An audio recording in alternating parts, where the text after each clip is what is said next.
Je vous emmène à Shanghai, une métropole d'environ 20 millions d'habitants, qui construit actuellement plus de 200 immeubles par an. Circuler à Shanghai donne l'impression d'un chantier permanent. Découvrons les principaux quartiers de cette gigantesque cité. Le centre historique, ou ce qu'il en reste, a été complètement rénové, voire défiguré par des œuvres d'art contemporaines appelées publicité.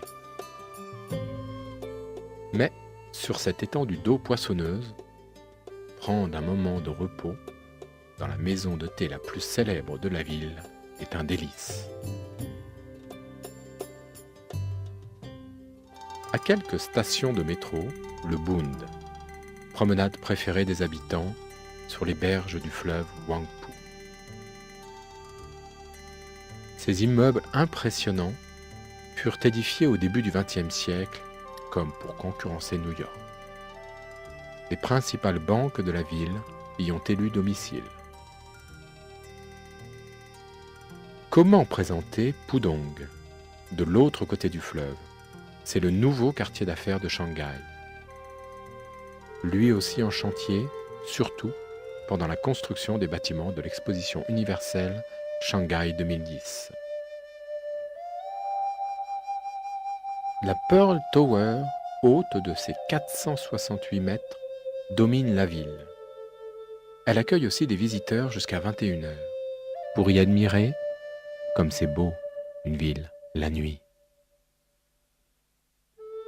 Reliant le parc des peuples et le Bund, Nanjing Road a particulièrement retenu mon attention. Bordée de centres commerciaux ultramodernes, solitude. Elle est très animée dans la journée avec ses vendeurs à la sauvette. C'est un des centres authentiques et plutôt accueillants de la ville, sauf pour les fils électriques.